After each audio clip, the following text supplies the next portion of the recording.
Je vais te donner 3 règles d'or pour avoir une conversation réussie avec quelqu'un que tu viens de rencontrer ou bien même quelqu'un avec qui tu as déjà des petites affinités, histoire de te différencier de la masse. Première règle, c'est de ne pas sonner comme un interrogatoire de police. Des questions du type « est-ce que vous êtes marié, vous avez des enfants, quel est votre travail, etc. » Ça sonne lourd, tu vois, c'est du déjà vu. Et une fois qu'on a épuisé son stock de questions, on ne sait plus quoi dire.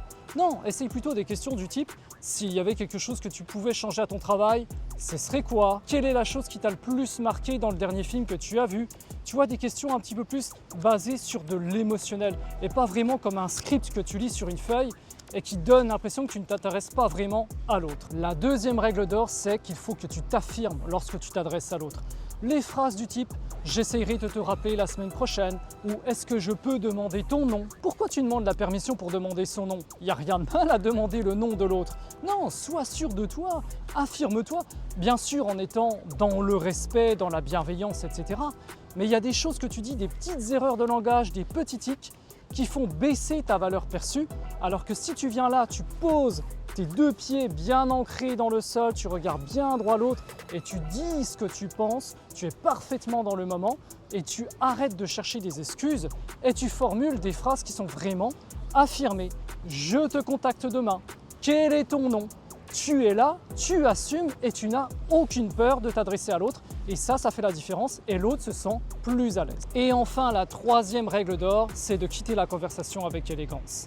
Que tu aies fini la conversation parce que tu as dit ce que tu avais à dire ou bien parce que tu trouves que la conversation s'éternise et que tu aimerais bien faire autre chose, mais il faut que l'autre se sente valorisé. Il faut que l'autre ait l'impression que tu as passé un bon moment, même si ce n'est pas vrai, mais tu pars sur une note positive, toujours. Et tu dis, écoute, c'était sympathique d'avoir échangé avec toi. Moi maintenant, je dois voir telle personne parce qu'on avait prévu de discuter de tel projet, ou bien parce que j'ai un train à prendre absolument, il faut que je sois à telle heure, à tel endroit.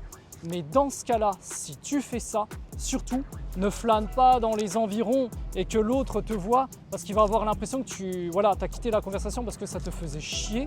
Il faut vraiment qu'il voit que tu vas voir cette personne que tu as dit, ou bien si tu as menti, tu le fais discrètement, tu sors, tu vas autre part et voilà. Mais sois intelligent.